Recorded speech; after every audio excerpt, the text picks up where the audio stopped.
Hello once again, everybody, and thank you for joining me here on this Tuesday, March 30th edition of ATS Radio. I'm your host, Adam Burke. Be joined today once again by Brian Blessing, the host of Sportsbook Radio and Vegas Hockey Hotline. Didn't have Brian on last week because we had to wait for the Sweet 16 to be set up. So we had Kyle Hunter on last Tuesday, but we're back to normal here with this Tuesday edition of the show. Over at ATS.io, the 2021 MLB betting guide, you've got 2 days left until opening day. The start of the season coming up here on Thursday, April 1st. Check out that MLB betting guide over at ATS.io. Lots of helpful information to get you ready for the Major League Baseball season, and also information that will be relevant as the season goes along, at least in the early part of the campaign. Some of the stats that I use to handicap baseball, a lot of stuff on individual players. It'll help you for those last-minute fantasy drafts as well. So plenty of things going on for you to check out with that MLB betting guide over at ATS.io. That's not all. We cover golf, we cover NHL, we cover NASCAR, UFC, college basketball, NBA, soccer, all those great things over at the website for you to check out as well.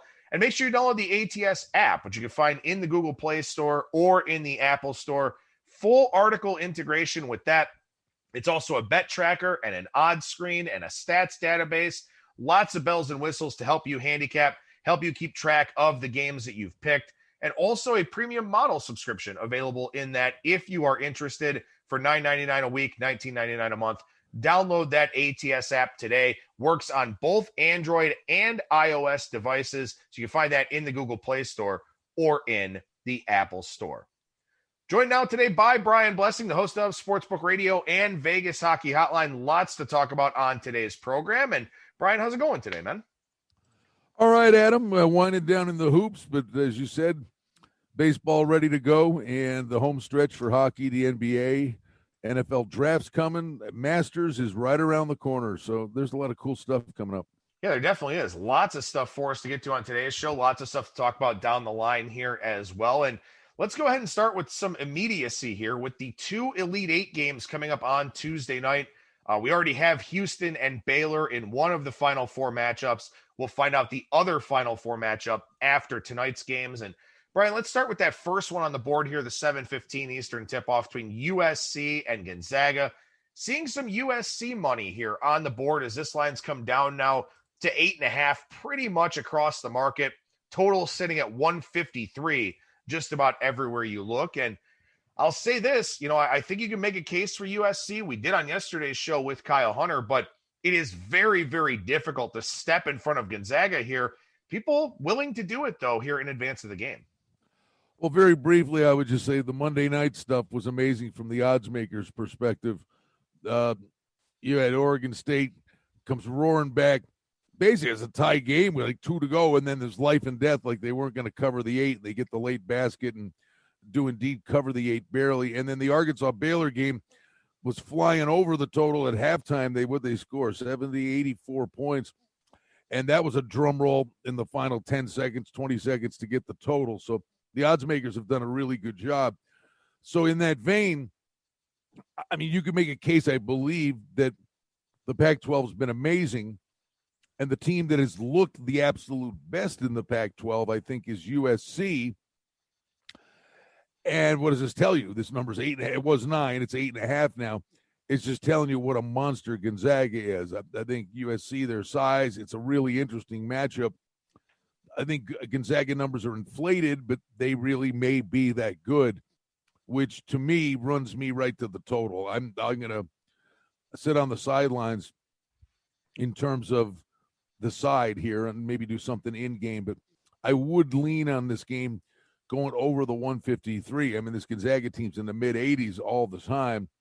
And, look at USC, 85 against Kansas, 82 against Oregon. Current form, the recency of it stands to reason this is a high-scoring game. Maybe the safer play is the over in the first half if Gonzaga gets a big lead and then, starts to slow it down in the possessions. I mean, the game last night completely changed at halftime. It was like an NBA game. Then it turned into a half-court game of the Baylor game. But I'm looking for points in the game tonight. Yeah, and you look at Gonzaga here, and they've been held under 80 points just twice this season. They've scored 90 or more in 15 games. USC, their calling card is largely defense, and Andy Enfeld 10-0 against the number here in the NCAA tournament in his career. But you do wonder, does USC have the horses to match up with this Gonzaga team? And of course, on the flip side, Gonzaga now playing some teams that they're not really accustomed to playing from a strength standpoint. They play a pretty weak conference schedule in the West Coast Conference. They did play some better teams early on in the year, but teams like Kansas left the NCAA tournament early. Virginia out in the first round. West Virginia out pretty early as well. So even some of the signature wins for this Gonzaga team from early in the year, Iowa being another one, those teams left the tournament very early. So maybe we kind of saw their true colors once they started to step up in class a little bit, or at least play something different here in the tournament. So I guess that's a big question for Gonzaga, and it's kind of an annual question too when they get to this point of how will they fare playing against fellow top 10 caliber teams. No, there's no doubt. And I think when you look at their run here, and the problem is they're like Florida State, Oklahoma. Oklahoma did beat 4 top 10 teams during the course of the regular season, and they stepped on their neck pretty good. And I mean, other than the BYU game that they played here in Vegas, they haven't been pushed by anybody. So, I mean, this is flat out a monster. But you've got to give USC full marks for as good as they've looked. And the Pac-12 has, made a great run to this point. I can't fault anybody that's sitting there, more than willing to take the points. I just think the question is, we're still always trying to determine, I think this year maybe it's reverse, Adam. We're always sitting there and saying, well, Gonzaga, they don't play anybody, and how will they stack up against really good teams? And you think, well, they're going to run into something at some point. I think maybe the gray area here is, because they don't play all these good teams, that they may be that good that they'd have just destroyed these teams all year long. I think this is a unique Gonzaga team. Well, of course, Oregon State covering on Monday night, so the Pac-12, not advancing from that game, but still finding a way to cover. Is it 9-1 against the spread? I think it's 10-1 now 10-1, with Oregon State covering that number. And of course, it took a fadeaway three, a shot that probably shouldn't have gone in for the Beavers to cover in that one. But they did roar back, did put themselves in a position not only to cover, but possibly win the game. So we see this Pac-12 love in that game between USC and Gonzaga. And interestingly enough, we're starting to see it here in this UCLA-Michigan tip in the late game as well, where 6.5s are popping there at some of the prominent offshore sports books. We're starting to see some of the U.S. books go the route of 6.5 as well. Total 136 for this one. But, are people just caught up in this Pac-12 hoopla with the Bruins, or do you feel like they, maybe match up better against Michigan than some people believe? Oh, no. I mean, I don't know that it's a coin flip. I think USC has really, really looked good. But you look what UCLA has done. They've had to play Michigan State, and I think that sent them on their way in the first 4 game. They beat a good BYU team. The Abilene Christian thing, I think, was just a mismatch, but Abilene Christian, right, had the huge letdown pulling off the big upset on the first day of the tournament. Let's see who they get. They beat Texas 53-52, and that was they're a defensive pressure kind of team, and UCLA had the horses. That was a mismatch. But I think this team has really shown a propensity for running a good offense, play above the rim, showed a lot of fight, and I'm all in on the points here. The one thing is, it's funny, before we started the tournament, we talked about there's going to happen. Who's the phony one? We're sitting there, Big 12 this, ACC, the Big 10, and it turns out the Big 12 and the Big 10 were the phony ones. ACC was down all year, was so in the tournament. And then the Pac-12 and the SEC were kind of the play-on conferences. Now, I'm in on UCLA. The one thing is, everybody poked holes at Michigan, said they may be the most vulnerable of the ones with the liver's injury. But they've done a great job, and they've adapted.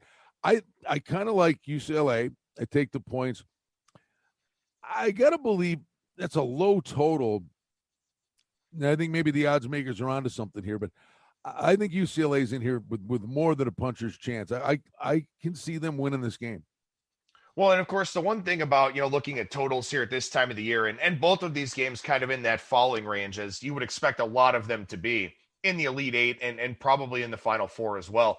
That's something you have to consider here. If you think it's a lower scoring game, perhaps that happens in the first half as opposed to the full game with all of the fouling at the end. And Michigan, a very good free throw shooting team. Livers was one of the best during the regular season. They will miss him, but a lot of their guys do shoot very well at the free throw line. So if they are ahead late, this is one that certainly could wind up getting pushed over that total. So we covered a lot on these games with regards to yesterday's show. So I definitely encourage everyone to check that out if you get a chance.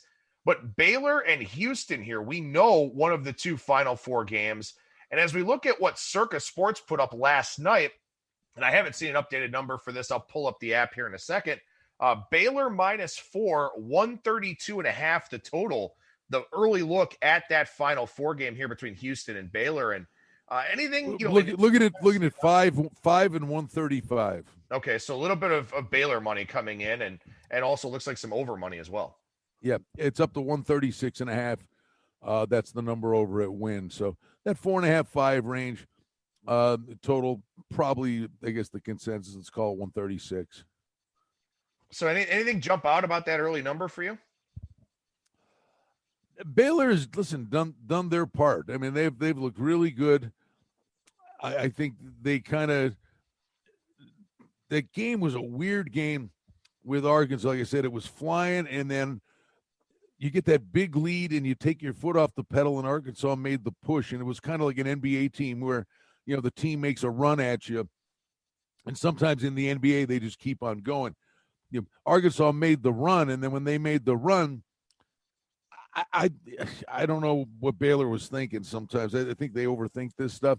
Okay, it was their turn. They made a run, but they were doing perfectly fine playing the up-tempo game, and then they settled it into a half-court game, and they kind of got themselves into a little bit of a pickle.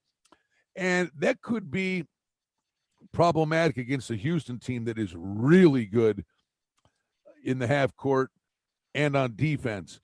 So I think they would be playing right into Houston's hands if they played this as a half-court game. Yeah, the Circa number here, Baylor -5, 135 the total on this one. So there are some differences of opinion out there from some of the books. It will take plenty of time for this line to kind of settle in and mature. And again, obviously this game not being played until Saturday. So plenty of time for this line to be posted, for this line to be put up. And, we'll see if we get Gonzaga, Michigan, battle the number 1 seeds in the other Final Four game. We'll see if we get an upset in one of these games here on Tuesday night. But Brian, let's shift gears to a much different kind of sport here, one played on ice. That's the NHL. And you and I were talking before we started recording here that, as you look at the standings, and there are some games in hand and some discrepancies based on COVID pauses and things of that sort here. When you look at the playoff picture in the Central Division, Tampa Bay, Carolina, and Florida all at least 11 points clear of the Nashville Predators, who've actually won 5 in a row to get themselves, in the hunt here with Chicago. So one playoff spot up for grabs in the Central. In the East Division, Boston's only played 31 games. That's fewer than anybody else in the division. Looks like all 4 playoff spots could very well be decided in the East very early on with Washington, the Islanders, the Penguins, and the Bruins. We'll talk about the other 2 divisions here in a second, but look, as I said, it looks to me like 7 of the 8 playoff spots between the Central and the East pretty much decided already. Will that impact your handicapping as we go forward? Yes and no. Because all these other teams, because there's so many other teams that are out of it too. I mean, you'd adapt and say, and see what they're doing in terms of the taxi squads. Are some teams, if they're hopelessly out of it, are they going to be playing some of the guys on the taxi squad? The other thing is the trade deadline's coming up April 12th, and the Canadian government just knocked the quarantine down from 14 days down to 7 days. So that means the Canadian teams are now probably willing to make a deal with an American-based team, which looked like it was not going to happen. And 5 minutes after they did that, Buffalo sent Eric Stahl to Montreal. So I think trades could happen this week leading up to the trade deadline, because if you're a Canadian team, you want to get a guy in as fast as you can. You don't want to get him up there at the deadline and then stick him in a hotel room for a week. Then he's got to A, learn the team, B, get back up to playing speed. So I think the deadline may be April 12th, but specifically, I would think some of the Canadian teams, if they're going to be making deals, these deals are going to happen very soon. You know, what I think will be interesting is when the playoff teams go up against each other, you know, where they're jockeying for seeding, jockeying for position. We've seen Tampa Bay and Carolina, you have some very spirited head-to-head affairs. Florida, of course, in that mix as well, although that Aaron Ekblad injury was not only gruesome and ugly, but it's certainly going to be a massive hit for the Florida Panthers, who aren't in danger of missing the playoffs or anything like that, but they will have to sort of shuffle things around. In the East Division, you know, Boston's got a little bit of ground to make up with those games in hand, but Pittsburgh's played through a lot of issues and injuries, and they've been just fine. The Islanders are a really interesting team to me because they are 13-1-2 at home. They are 9-9-2 on the road. So one of the largest home road discrepancies in the NHL this season, if not the largest, belongs here to the New York Islanders. Then the Capitals have been good pretty much everywhere that they've played. But, you know, I think games against those competitive teams will kind of get, you know, some of those playoff types of feelings going. Whereas I do wonder if these teams squander away some points opportunities against lesser competition. Well, the one thing is what looks etched in stone today, you still have in the neighborhood of 22, 23 games left. The thing that's weird is only playing games within the division. And you sit there and you look at the points today, like, okay, Boston's in fourth place. They're 11 points behind the Capitals. Well, you got to look at everybody's schedule and say, well, who have you played? Washington's basically run their course and played Buffalo. Boston still has 6 games remaining against Buffalo. So in all these divisions, you got to look. St. Louis is the one that I believe has a real problem on their hands. They're currently sitting in fourth in the West Division. And it's a team that's just underachieving mightily. And they're on a skid. And it's not because they're on a skid, but to enhance the problem, they've lost 4 in a row. But at the end of the year, or the remainder of the games, they've played 35 games. So they've got 21 games left. And I'm close, maybe not exact. But I think they've got to play 7 games with Minnesota and 6 games with Colorado and Vegas. So you know what I mean? It's like Vegas is maybe a good team, Colorado a really good team, Colorado a really good team. Well, they've cycled through and they've played the Ducks and the Sharks and Arizona. But St. Louis, as bad as they are right now, and they're sitting in fourth, they've now got to play the meat of their schedule in the second half. So every division, the standings don't, you know, look at it and go, oh, this is etched in stone, because a lot of these standings and the points that have been accrued, it's all based on who you've played so far. And it's not like they're playing a handful of games. They're playing 6-8 games against a weaker foe or a really strong foe. Yeah, St. Louis here, looking at the composition of the rest of their schedule, they've got 6 left against Colorado, 2 of them in Denver, 4 of them are at home, 7 left with Minnesota, including 4 in a row from April 26th to May 1st. They've got 4 with Vegas, 2 at home, 2 on the road. They play at Arizona, at Los Angeles, and 2 games at home against Anaheim. So, yeah, their schedule definitely looks like quite a bear. And maybe if you can find out there, you know, Blues to make the playoffs, a yes-no prop, something like that. I mean, I don't know if it's Arizona or Los Angeles or somebody that steps up and knocks them out. But with that daunting schedule, I think St. Louis no to make the playoffs isn't a bad bet if you could find it somewhere. Yeah, well, and it depends. You know, is Arizona a dumpster fire? Are they going to be a seller at the deadline? Probably more likely than being a buyer. The Kings do have 2 in hand on the Blues, and they're 5 back. So, again, a lot will be determined here by the trade deadline and who decides to go for it. And the problem is, too, is that this year you've got the expansion draft. So teams are going to have to lose a good player to Seattle. So if a team has 2 really good young players or 2 guys they're going to expose, the list of 10, but they look at the list and go, well, definitely Seattle's taking one of these 2 guys. then a team's going to be prone to trade one of the two and get something at least for them. So the trade deadline really could have an impact on what the mindset is. And then the draft is a weak draft, and anybody that's looking to make deals and saying they want a first-round pick for a guy, everybody's talking about a 2022 first-rounder because the scouts haven't been out scouting the games, and the junior leagues have played so few games. So what normally are valuable assets, and they know what this is worth, and it helps structure deals in a salary cap era. Yeah, trades are going to happen, but these guys are all trying to figure out what is the actual landscape of the playing field. Well, and something else I think is really interesting too. I know that you don't really do too much in terms of looking at the futures market until the trade deadline has passed and teams sort of, settle in with what they're going to have for the stretch run and all of that. But as we just talked about, and even if you look in the North Division here, Toronto, Winnipeg, and Edmonton, pretty far ahead of everybody. Montreal did have that COVID pause. They have games in hand, but it looks like those are your 4 playoff teams in the North Division in all likelihood. Calgary's struggling. Vancouver has kind of struggled throughout most of the year. And then Ottawa, of course, just a year or two away. But there is significant incentive to win your division with the way that things are shaking out here. Because you look in the Central Division, one of Carolina or Florida will be out after the first round. One of the Islanders or the Penguins will be out after the first round, or possibly Boston, depending on how that East Division falls. Especially in the West. If you can avoid playing Colorado or Minnesota or Vegas and get the number 4 seed out of the West, that is huge for you. So there is significant incentive to win your division here, particularly in that West Division. So if you're looking at the futures market at this point in time, keep that in mind for sure.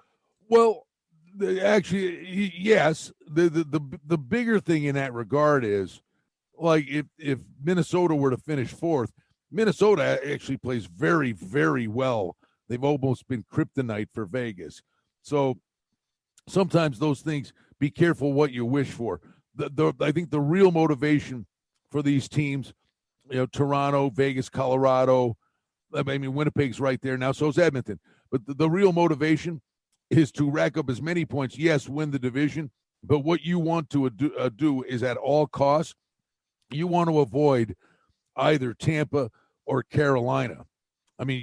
You would rather play, if you're Vegas, you would love to play the Leafs or the Jets or the Caps or the Islanders. You know what I mean? You want to avoid Tampa Bay at all costs because it's not an Eastern Conference and a Western Conference. So they're not only looking at the standings in the division because they're going to reseed. When they get to the Final Four, it's going to be based on regular season points. So it's avoiding Tampa Bay is the real true motivator, I believe. The one thing I would say from a futures perspective, my pick before the season was Colorado and Carolina in the Cup final. I'll stick with that. If Colorado stays healthy, it'd be interesting to see what Colorado and Vegas, what these guys do at the trade deadline. And Carolina, if they can get by Tampa, and there was a big game the other night, and Carolina got the win. They had to prove to themselves, that they can beat Tampa Bay. Tampa Bay had kind of owned them, but Carolina's maybe leveling off the playoff field. The goaltending's a little sketchy, but man alive, 12-1. That's the best price that's available on a team to win the Cup. Everybody else in that 6-1 range. Don't sleep on Carolina. This is a really good hockey team. One other thing I want to ask you about on the NHL side, because I thought it was interesting what you said when we were talking before the show, is that you feel like a lot of teams are bored. A lot of teams in the NHL here kind of just getting bored with seeing the same teams, the same faces over and over again. We kind of thought that it would breed maybe some sort of rivalry, some sort of bad blood, something along those lines. But to you, it just seems like some teams are just going through the motions, kind of getting bored with this whole not bubbled, but heavily restricted season. Well, I'm bored. I'm bored watching it.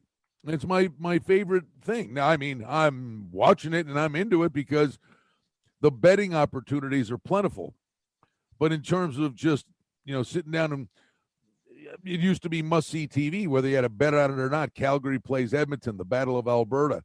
And the first couple of times these guys played, it was like, it was like a Bantam-Mite game.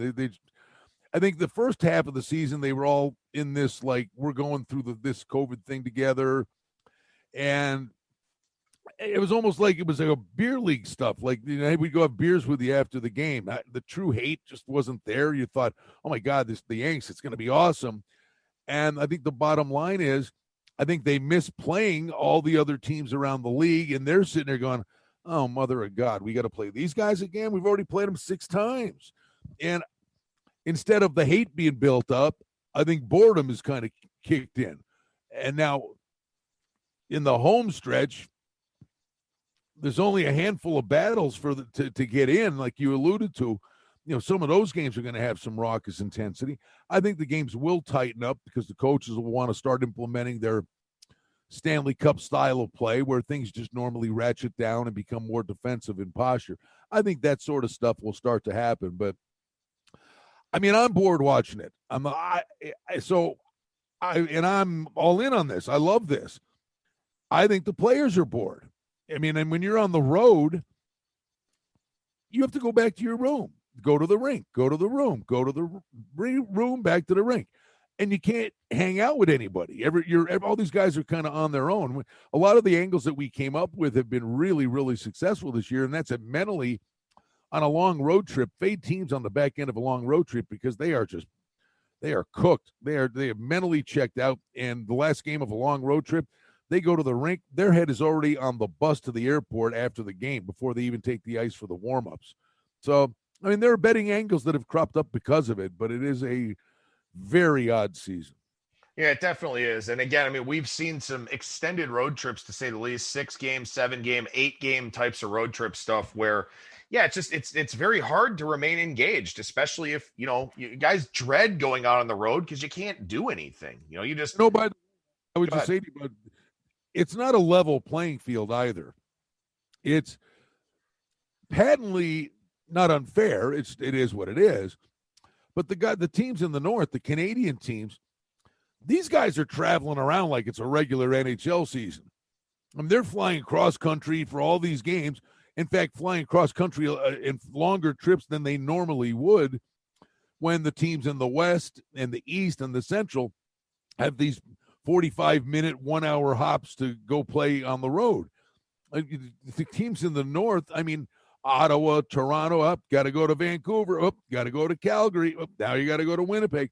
The travel is just patently unfair to what's going on with the teams in the North. And then factor this in, that if the border remains closed, the Canadian representative who comes out of that division is likely going to be playing in the playoffs on the road, and then their home games are likely going to be played at a neutral site. Yeah. They're not going to be able to stage home games in Canada. So, picking a Canadian representative, they haven't won a cup since 1993 for starters, but now you're really making it a tall task. The one thing you get is you're guaranteed to get one of them in the Final Four, but when that time comes, they're going to be literally in a hotel room by the time it would be all said and done. If they were going to go win the cup, they would be on the road in a hotel room for a month. Well, and to that end, the last question I'll ask you here is, we were kind of following it very early on in the season that home teams were doing very, very well. Everyone was trying to get accustomed to this new life on the road and all these restrictions and all that. And home teams got off to a very, very good start. Then it kind of leveled off a little bit in the middle. So I guess, Brian, my question to you with, a lot of these teams having 20 to 25 games left to go, do you think that home teams just become dominant late in the year here, where teams just have no interest being on the road? They're just over it. They're just done with it. Do you feel like, we see a lot of home team bias late in the year where those teams just keep racking up points? No, I'd go the other way. I think the road teams will actually do much better on the back end. Because I think the level of intensity is going to finally appear. We're getting close to the playoffs. I think they've just been all going through the motions. I really do. But I think as the playoffs get close and as standings get tight, I would look for the road teams to start to fare better. I think Vegas is 14-2-1 at home. They're 6-0 since fans started to show up with 3,000 fans at the game. There are going to be days here when, Colorado comes in here or Minnesota comes in here, and I think, they're going to start winning games at T-Mobile Arena. And I would think that those kind of scenarios would be out there around the league. I think the intensity has to pick up at some point. I'm not saying they're going to flip a switch, but I do think I think the boredom aspect of it, that quotient's going to go away a little bit. No NASCAR race this weekend. They're taking the Easter holiday off here coming up on Sunday. But real quickly, yesterday we saw the Bristol Dirt Race, and it was every bit of a crapshoot as we kind of figured, I think. Drivers with very, very poor visibility. Obviously, the race pushed back a day because it rained on Sunday and they didn't have the track ready or anything like that. But I don't know. What did you think of the experiment overall? Scrap it. Okay. Scrap it. It was awful. And then by the end of the race, first of all, just getting there, you couldn't see half of what was going on. The drivers couldn't see what was going on. And then if you notice by the back half of the race, the middle portion of the track was not a dirt track. It was asphalt. So it was a mix of asphalt and dirt. Okay, it was novel. You tried it. I don't know. You tell me. For me, I was all fired up, and then I'm like, I won't say it was a letdown. It was odd. So Bristol's just a fun race to begin with. So that made it pretty doggone quirky to me. And the other thing that was, I guess, I didn't see the reason why, but literally all the stuff in the pits, every time they came into pits, it was like a red flag. So wherever you came in, you came out. It was kind of weird. So the race inside on the pit boxes was nothing. Yeah, it was definitely strange, and not a whole lot of positive feedback overall. I think the drivers, really complimented their teams well after the races, but it was something that didn't really seem to work out. And Joey Logano wins, and we've had 7 races here so far. And remember, 16 drivers make the playoffs, 7 races, 7 race winners already. So, this is getting to be pretty interesting here for some of these guys that don't have a win, guys that will need a win in order to get in. The usual suspects are all up there near the top as far as the points chase goes. But, if you don't have a win and 16 drivers have a win, you don't get into the playoffs regardless of what your point total is. So it's going to be really interesting to see how aggressive some of these teams are here. You got Martinsville coming up in a couple weeks, and we'll talk about that one on next week's show. Then Richmond, Talladega, Kansas, and then you got a bunch of road courses and stuff. You got back-to-back at Pocono. I mean, look, if NASCAR wanted to create chaos and drama and intrigue in the playoff picture, that has very much happened here. It's been successful in that regard. Yeah, and I'm just trying to think that when they get back here, maybe one of the biggest stories of the year is something that hasn't happened, and that's been Kevin Harvick being competitive. And can he right the ship, because he was a dominant force last year? And some of these young guys are driving really well.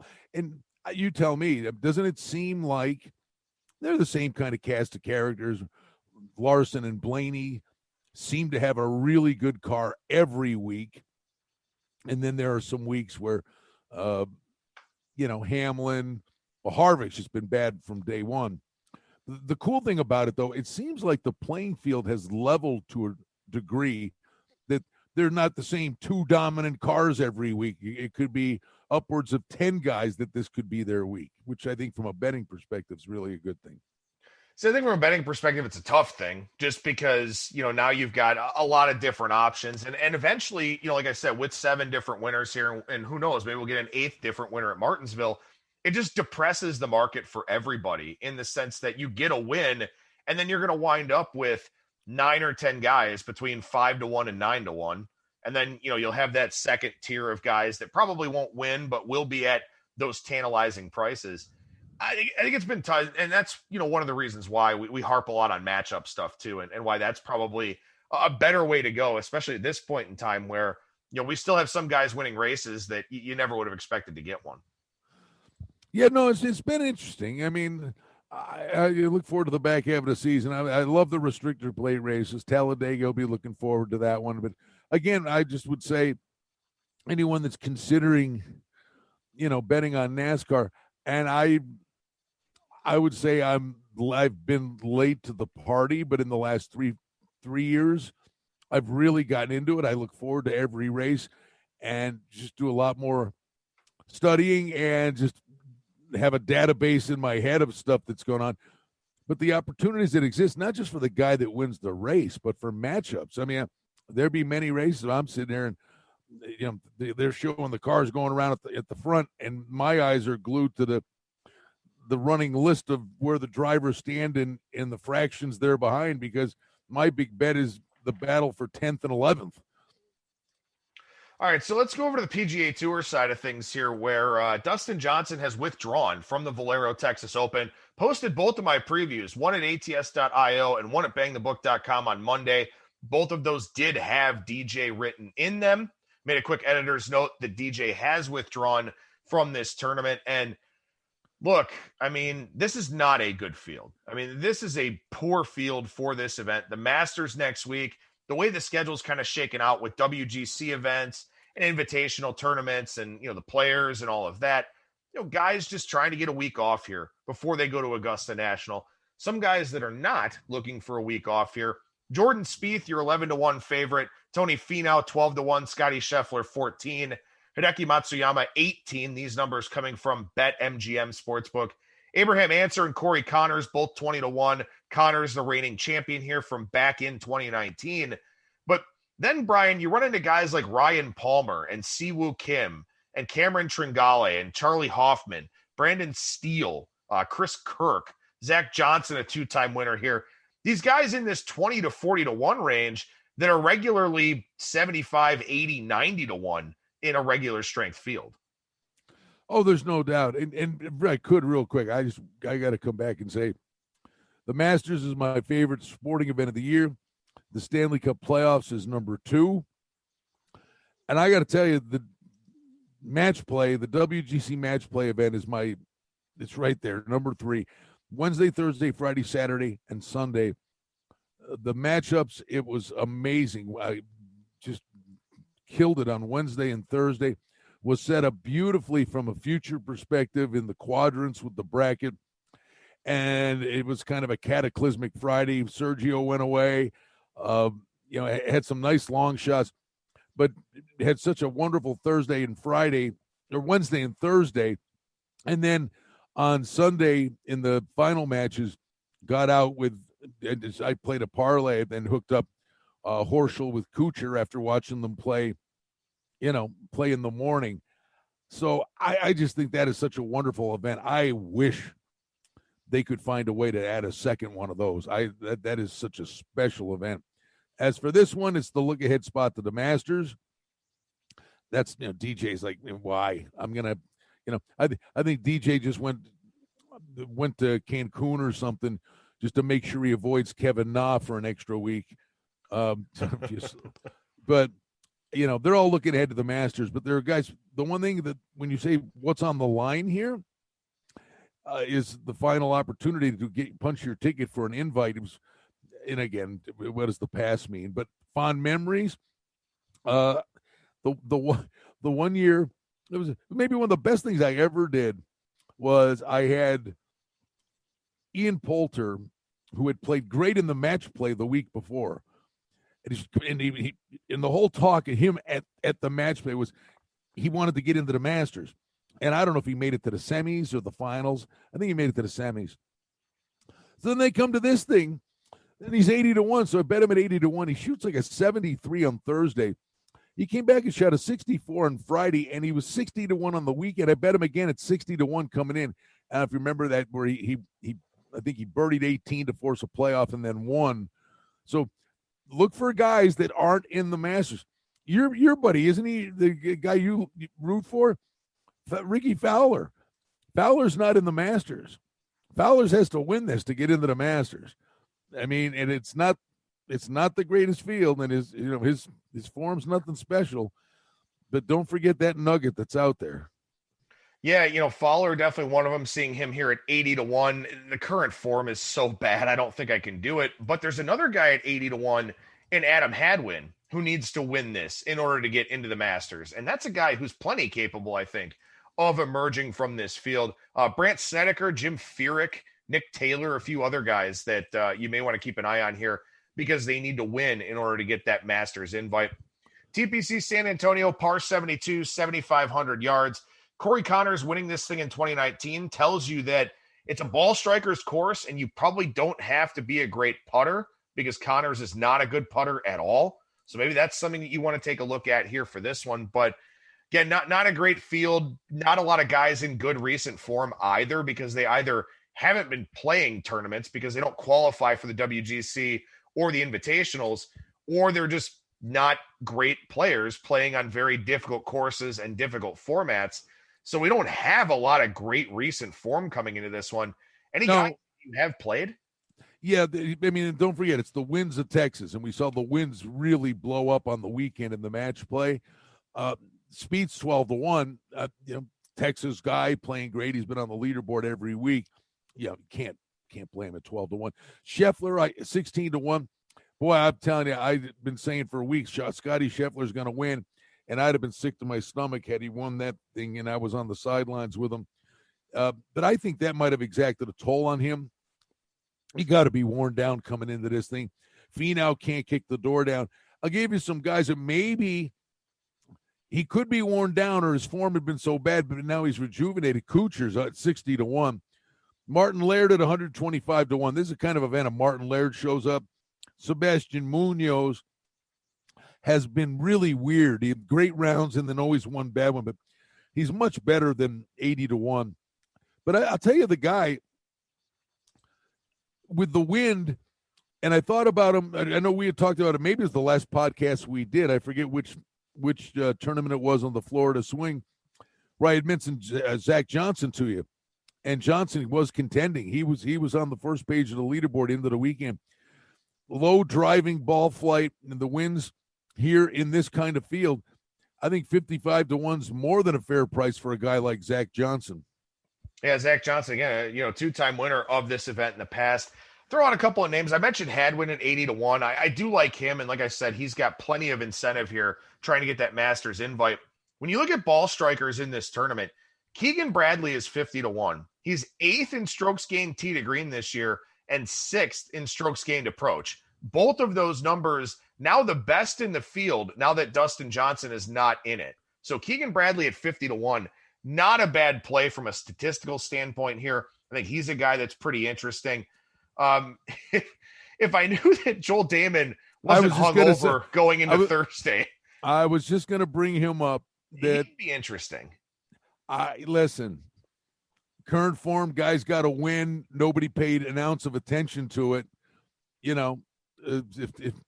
And the form cycle for these guys it's hard to win back-to-back weeks, and that's the rub, what you're saying right there. But who'd we see pull this kind of stunt off last year? Played one of the wacko tournaments and came and won a main one. I think it was Brendan Todd, wasn't it? Won back-to-back weeks. Yeah, maybe. Yeah.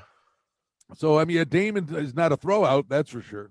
Yeah, like I said, I'm concerned how much abuse his liver took.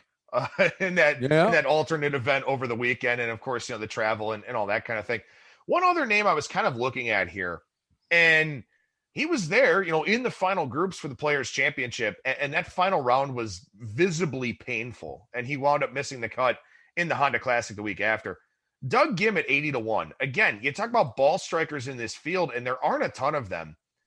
He had to have learned from that experience. This is probably going to be an easier course. A lot less pressure playing around the guys that he was playing around, in those final rounds of the Players. But at 80-1 for a player like Doug Gim, these are the kinds of events that, maybe a guy gets his maiden win. It's either going to be some, also ran veteran guy or some young dude who gets that first win, I think. And maybe Gim at 80-1 is not that bad of a look. You know what? Honestly, is this crazy? Phil's in this thing. Phil is in this thing.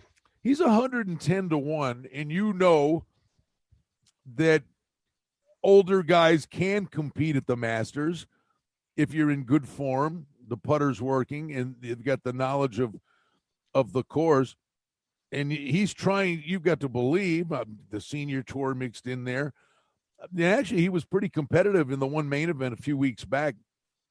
Maybe Phil's not a crazy guy trying to really peak at the right time for the Masters, and who's to say it doesn't happen the week before here at 110-1. I mean, you yourself said it's not the greatest field in the world. No, it's a bad field, and that's why, even though he's in really poor form, a guy like Gary Woodland at 80-1 in a field like this, I mean, he's not playing well at all. Don't get me wrong. I mean, if you're looking for recent form guys, Gary Woodland is not on the list. But in a field like this, where Woodland used to be 80-1 in major fields or, FedEx Cup events or something like that, he's 80-1 with this group. I mean, I don't know if he wins the thing, but I mean, there are far worse bets you could make, I think, at 80-1 here. I know we've thrown a lot of guys out there, but there's a guy that I do play a lot in matchups and things of that nature, and I'd at least mention him. 70-1 on Sepp Straka. I mean, he's a guy that is capable of going low. This is a kind of a wacko one. I think maybe you swing for a couple of long shots on the front end, but really set yourself up on Friday night, before moving day and take a look at what's lying there for you. You're within 5-6 shots of the lead. Yeah, and I think this is one of those kinds of tournaments where we will throw out a bunch of different names because anybody could really win this thing. I mean, I don't think there's any equity in betting any of the guys that are really under 30-1 here in this. It's Spieth. Yeah, he's fine. He's playing well, but why the hell would I want to bet Jordan Spieth at 11-1? I mean, well, for the summation of it, I mean, we mentioned a lot of names. I mean, I'm definitely playing Zach Johnson. I've been sniffing around Munoz for a while. I'll kick myself I'll say Munoz, and just because it was a late mention there, I'll throw Strachey in. So I'll give you let's call it a 3-pack. The guys I'll do on the front end of this, Zach Johnson would be my top play. Yeah, I like Keegan Bradley. Like I said, Hadwin's another one on the list for me. Those are two of the guys that I'm definitely taking a look at here for this weekend. One last thing I want to mention here on today's show, and I'm not going to throw this at you in deep detail or anything like that, but 3 big events here in the road to the Kentucky Derby coming up on Saturday. The Bluegrass Stakes at Keeneland, the Santa Anita Derby, obviously at Santa Anita, then the Wood Memorial at Aqueduct. And with everything going on here, I know you're a horse racing guy, but it's been hard to keep up with what's happening with the road to the Kentucky Derby. You mentioned it to me, out of sight, out of mind. But I just want to plant some seeds in some listeners' minds here that these are 3 really big prep races for the Derby. So if you get a chance to follow these, I know the Sweet 16 or the Final Four is going on Saturday. If you get a chance to follow these, I mean, these are 3 really important events for the Derby. Yeah, the first and second runners in these 3 races are going to be in the starting gate of the Kentucky Derby.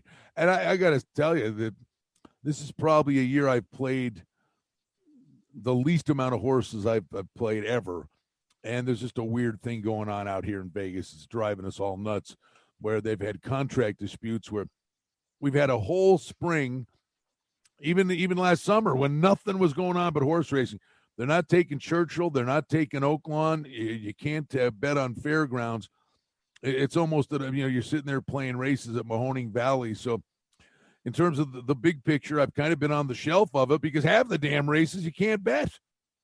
Yeah, that's interesting. I guess maybe that's because, like Oaklawn and Church, well, not Churchill Downs specifically, but Churchill Downs Incorporated, with the Twin Spires Sportsbook and all of that. I guess maybe that's the reason why, because, those operators aren't really up and running. No, Churchill Downs is in charge, controls the signal for Fairgrounds, Oaklawn, and Churchill. And they're just at this contractual impasse, and as always, the player loses. Right. Yeah, no, that's definitely tough. So we'll see what happens here with these. I think Brian may do a video for us over on our ATS YouTube page with one of those races here for this week to go along with the golf preview and some stuff on the 2 Final Four games. But as always, man, we covered a lot of ground here on today's show, and you cover a lot of ground with all the shows that you've got going on. Yeah, no, busy time, and I'm on Sportsbook Radio from 2 to 4 Eastern on Sports Grid Radio Network and Sirius Channel 204. The second hour is on KSHP in Las Vegas, and then we do Vegas Hockey Hotline on KSHP. There's a listen live function there at kshp.com. Adam will join me Thursday this week on that program, but we get the sportsbook directors all around Vegas and wonderful guys like Adam and our friends on the other side of the counter. So do it with Stevie Slapshot, our good buddy. We have a lot of fun. And pretty much everything that's out there, we do the hockey betting podcast. You can check that out, the hockeybettingpodcast.ca. I do that with Cam Stewart, which is a lot of fun, and really dive into the betting. We do that 3 times a week to get you legged up for the menus that are offered in the NHL. So I invite you to check that out. But everything's on my Twitter at Brian Blessing. Make sure you follow Brian on Twitter, as he said, at Brian Blessing. Again, keep an eye out for those YouTube videos here on our ATS YouTube page later on this week. Brian, always a pleasure, man. Thank you so much for joining me. Appreciate the time, and we'll talk to you again next week. All right, Adam. It's a good time of year. We'll have a lot of good stuff, and good luck with the MLB betting guide. I know you'll be drooling for the start of baseball, so that's cool. Yeah, absolutely. And I'll be joining Brian on Thursday, as he said, while some of that opening day action is going on. Coming up on our Wednesday edition of the show, we'll chat with Kiev O'Neill from the Odds Breakers about the Final Four and the national championship game. Should be a good segment there with him. Thursday, we'll talk Final Four Natty with Brad Powers. We'll also talk some FCS and FBS college football on that segment. And then Friday this week, I'll do the Bettor's Box. Again, as I mentioned, last full week of shows here. Going forward, we'll do Monday, Tuesday, Thursday. Monday next week, national championship and some baseball with Kyle Hunter. Tuesday, Brian Blessing will continue to join me. Thursday, the Bettor's Box. And then after that, Monday, Thursday, Bettor's Box. Tuesdays with Brian, talking all kinds of different stuff, including golf. So that'll be our format here going forward on ATS Radio. That'll do it for me. Thank you so much for listening, everybody. And I will talk to you again tomorrow.